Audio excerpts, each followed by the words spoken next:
Good afternoon, guys. Great being here. It's the start of another basketball season. See some familiar faces, and always happy to be amongst greatness. So, any questions y'all have, I'm ready to go. Coach, how did your? I noticed you had all these awards during the off-season workouts. Is that something that you've kind of had, or that's something new you implemented to kind of keep the off-season competitive and preparing these guys for a pretty tough season ahead? Right, you're talking about the shooting championship we have every week. Yeah. When we went to Canada this August, we talked to one of the premier programs in Canada, and we asked them how did they entice their guys to get more shots up during the week. And they instituted a shooting contest with a standard, and if you didn't meet the standard, you could not take a shot in practice or games. You could only take a layup. So I challenged my assistant coaches. I said, hey, let's implement this and see how it goes. And we'll think of a reward for them, and it gave birth to a contest that is taken off for our program, and it's become really competitive. We call it the Bulldogs Shooting Champion of the Week. The minimum is every guy on the team has to make 1,000 shots outside of practice. Well, last week we had one of our players make 5,000 shots outside of practice, and each week they're rewarded with a championship belt. And we take a picture in the locker room and we give them a net and we post it on social media. It's been highly competitive, and then now it's made us, okay, we got to do something during the season. So on Tuesday night, we're going to reveal our next award that you will see during the course of the game.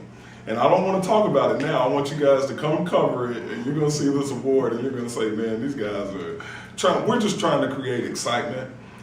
With young people now, sometimes you have to create a game inside the game, and our guys are really enthused about it. And again, it's been highly competitive. We've had about 5 different winners, a couple of repeat winners, and I have coaches from around the country that has inboxed me and told me, man, what a great idea. We're going to do something with our program. So it's caught fire. And again, we got it in Canada this fall when we were up there. So it's been good for us.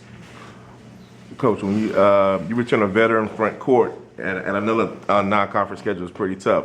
Talk a little about how you guys mentally prepare for that. And I'm pretty sure you guys look forward to when the lights come on, playing those big schools. Yeah, I believe we're really tired of going against each other.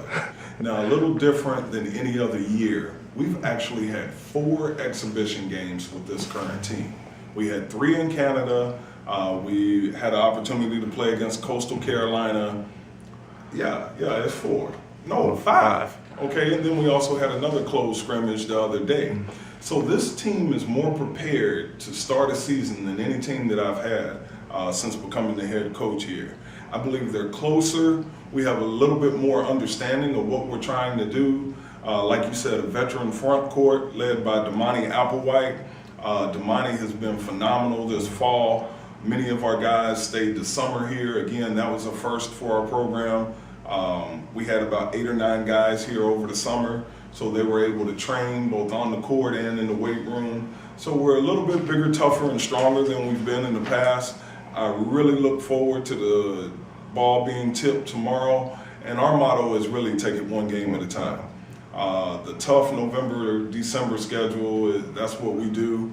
Right after Tuesday night, we take off and go to Tulsa, and we play against the Tulsa Hurricanes. I believe that's their name, and the Hurricanes. I just know it's Tulsa. I don't know what made me think Hurricane, but Tulsa, and they're a top team in the American Conference. I believe they may have been picked 9th in the American, but last year they were picked 9th and they finished 4th. Frank Haith always has those guys ready to play. But again, we go back to one possession at a time, one game at a time, and we're focused on Brevard on Tuesday night. Coach, look back to last season, and of course the experience is much better now because after the competition you guys played, the adversity you guys had to overcome, Solomon and everything with that. Where is the mentality of this team in comparison to last year with the growth? Let me go back to a couple of years ago. I believe this team is as tight with each other, and they have one common goal, and they want to win.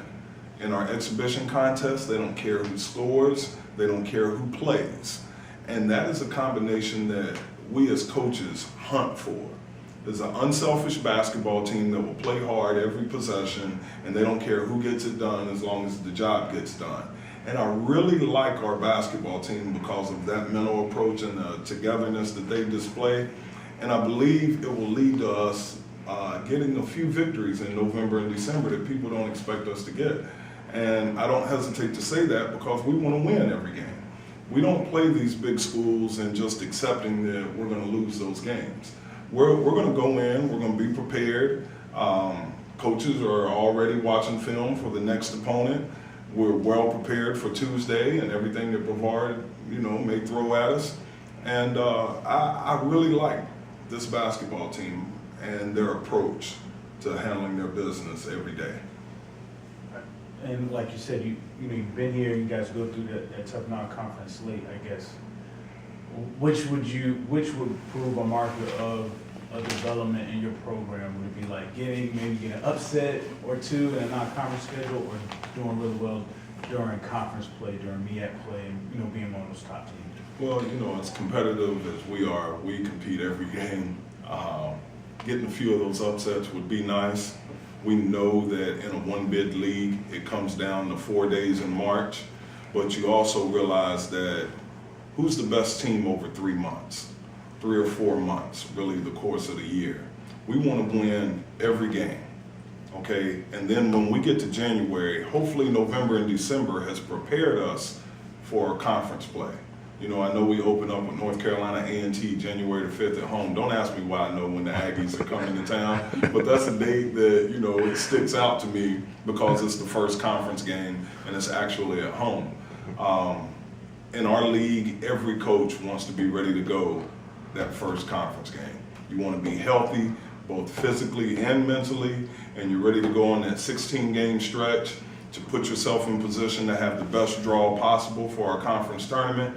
And then you want to be the hot team in March and do what North Carolina Central pulled off last spring. 2 weeks prior to the conference tournament, if many of you remember, they came here and we beat them by 20 some odd points. And then they get in the tournament and get hot and run off the tournament, and they actually may not have been the best team in our league last year. So it comes down to those 4 days in March, and you want to just keep building up to be the best version of yourself by the time the conference tournament comes. How important will it be for the local fans to come out and see all this early chance they get to come out and see you, before you hit the road? It's very important, and that's why I'm sitting here today. Kendrick and I talked this weekend, and we were like, hey, let's get this out to the media. It's opening night. It's the first time, I believe, in a very long time, and Kendrick may have to check, that we've actually opened up with a home game to start the season. Every year we're usually on the road at Big State U playing someone, but this year we were able to get a home game to start the year. It's election night. We hope that people will go vote and then come right over to SHM. I even believe SHM is a voting station. So we tell them, hey, go punch a ballot and come watch some Bulldog basketball, and let's have a good time, and we can all catch the results after the basketball game. So, it's a great opportunity. Our guys are pumped up. We had practice this morning. Their enthusiasm was great. They're looking forward to going against someone else with the lights on. As coaches, we want to see how they perform with the lights on. It's a little different than a closed scrimmage. So we want to get our guys on the court and competing, and let's see what the 2018-2019 Bulldogs has for us. You got key guys returning who you brought in. You got some newcomers coming in that you're bringing in. What do you see with them, and what do you expect from them? You got some leadership stepping into some roles that maybe they haven't been in before. Right. Well, again, I'll go back to Damani Applewhite. He was preseason All-MEAC.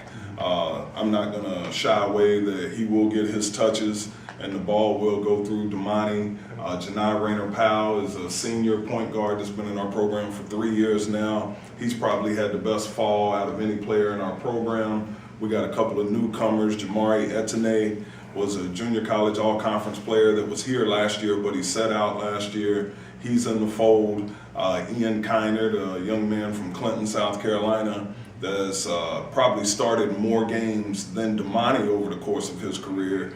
And I call him my Swiss Army knife. Ian is about 6'7", 220 pounds. He can guard the 1 through the 5, really. And he takes pride in that. We play him in about 3 different positions. So I look for a big year from Ian. And then again, with the shooting competition, it can be any given night. It can be a different person, and that's what I like. It makes you hard to prepare for. I believe if Damani has a bad game, someone else is capable of stepping up. Ozante Fields, you have another newcomer, Armani Hill, that's from Rock Hill, South Carolina. So we got a lot of different guys to throw at people, and you know, we'll see when the lights come on who ends up being the quote-unquote the man. But I would bet my Bulldogs on Applewhite being pretty consistent for the course of the year. Has there been any comment or reaction from the players about where we were picked in the league?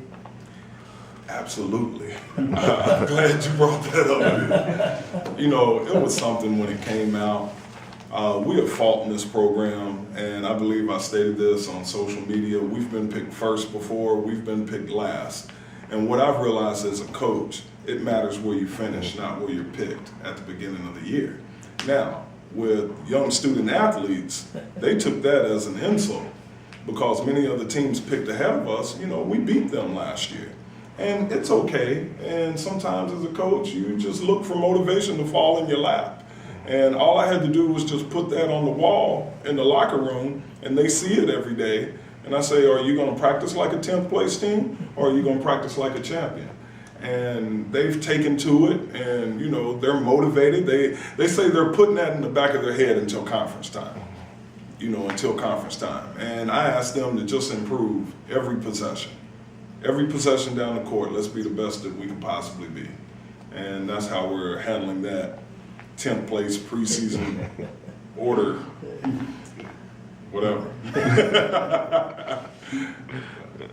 Okay. Like it?